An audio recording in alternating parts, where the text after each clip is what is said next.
Hello guys, we are back with our next lecture. In this lecture, let us go through the next question. Okay, so this question belongs to GATE CSC 2003 guys. The given question is the following resolution rule is used in logic programming. Okay, derive clause P or Q from P or R, comma Q or negation R. Okay, so which of the following statements related to this rule are false? So they are asking what, guys? They are asking false, not true. Okay, so the first option says that P or Q and Q or negation R implies a P or Q is logically valid. Okay, so they give few statements and they are asking whether it is true or not. Okay, yes. Okay, so this question seems to be a bit interesting question, right? Yes, I think we can directly solve it with the help of a truth table method, or you can even solve it by using formula based method, guys. So anything will work. So what do you want me to solve in? So let us solve one option in truth table method and the other option in tabular method, so it will be good, right? Yes. Okay, so let us start. So let us take option A first. Okay, so it is saying P or R and Q or negation R. So option A, negation R whole implies P or Q this. Okay, yes. So the first formula, as we are trying to solve it with the help of formulas, so the first most important formula which everyone should remember is P implies a Q can be written as a negation P or Q, guys. So that's the most important formula, guys. So whenever you want to solve any kind of a problem in terms of the formulaic method, you need to know these formulas, guys. So let us apply this here. So it is indirectly negation of P or R and Q or R or P or Q. Okay, so let us try to send that negation inside. So if I apply this negation inside, it becomes a negation P and negation R or negation Q and R. Okay, or P or Q. So for easy understanding, let us convert this into our digital electronics format, guys. So I think that will be really easy, right? Yes. So it is P R bar, P bar R bar plus Q bar R plus P plus Q. Okay. Okay, so I think rather than solving it in this way, if we follow the traditional method, it will be better, guys.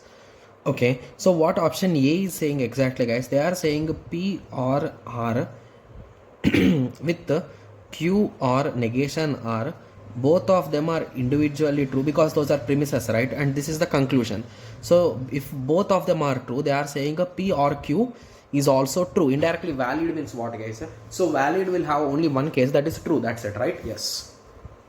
Okay, so let us start. So if they are clearly saying P or R is true, okay, that's really good. So they are saying P or R equal to true, as well as they are saying Q or negation R equal to true.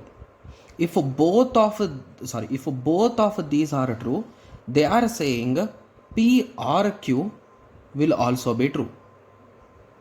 Okay, so if you observe here carefully, so what are all different combinations, guys? Okay, so let us write down those combinations. So it is a 0 0 0 1 1 0 1 1. So the first case will not be valid and the rest all cases will be valid, right? Yes. So this is the value of P and this is for R. Similarly, when it comes to this part, so you can solve this using truth table method, guys. That will be far better than this particular approach which I am using. But anyway, let us continue for now. So the second part says that Q or negation R equal to true. Okay. So can we conclude anything from these things, guys? Because I think if we conclude them, it will be really easy for us, right? Yes. What shall we do? Okay, so what shall we do with the truth table method? I think truth table method will be far better. Easy, right? Yes. So just to give me a second, guys, I'll be taking a piece of paper. Okay, so let us start. I don't know why I felt like trying with formulas, but it's not for me, right, guys? I'm clear with it. P Q and R, only three variables, 0 0 0 1 1 0 1 1 0 0 0 1 1 0 1 1 1 2 3 4 1 2 3 4. Okay, so the first thing says that P or R, right? Yes, so P or R, it is a nothing but 0 0 1 0 1 1 1 1 1. Similarly, moving on, the second thing says that Q or negation R.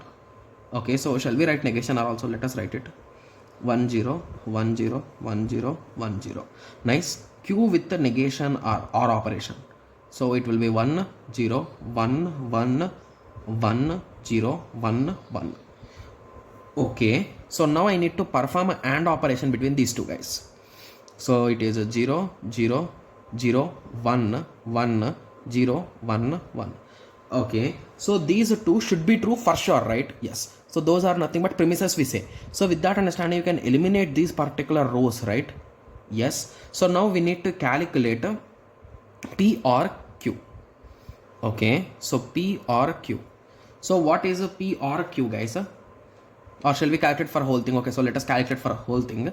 That is a 0, okay, 0 1 1 1 1 1 1. Okay, so now what we will do is, so they are saying this result implies this, right? Yes, so if you start comparing, so we need to do implication, right? Yes, so if you imply this value with this value, so indirectly everywhere it is implying 1 with 1, right?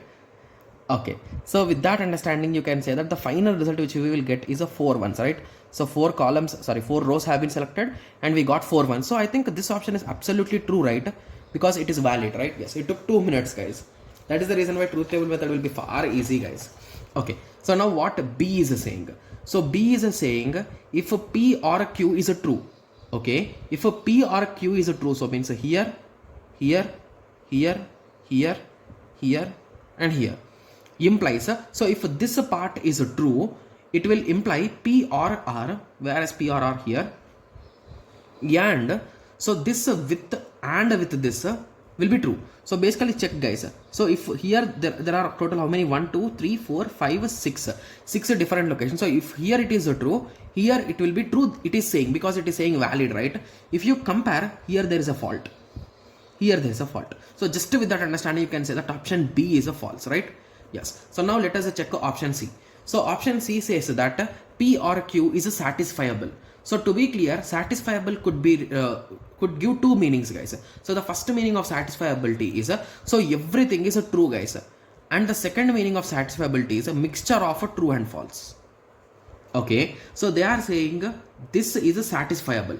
So P or Q is a satisfiable. Okay, so whereas P or Q, okay, yes, it is a mixture of zeros and ones. If and only if P or R or Q or negation of R is satisfiable. So they are saying if this is a mixture of true and false, this will also be mixture of true and false. But if you observe carefully, whenever we selected all truths, right? So indirectly it is a valid, right? Yes. So with that understanding, you can say that this option also doesn't make that much sense. And they are saying option D says P or Q implies false. So they are saying P or Q is false. Okay, so yes, it's a mixture of true and false, guys. So with that understanding, you can say this is also wrong, and they are saying it is uncertainability. Okay, yes. So now you got some basic idea, right? Yes. So basically, uncertainable and unsatisfiability is nothing but if everything is a negative, that is nothing but everything is a false. Okay, yes. So now you got an idea, right? So how exactly we have solved them, guys? Even now you have understood, right? So I'm not good with this type of methods, guys. So that is the reason why I follow truth table method. Okay, so that's the reason why I recommend you also to follow that only, because rather than thinking of formulas, this method will be really easy, guys. Okay, you try once or twice, you will understand, guys. Okay, yes. So I hope everyone got a clear idea on this. So in the next lecture, let us continue with the next question. Thank you. Thanks for watching. Like, share and subscribe for more awesome videos like this. Thank you.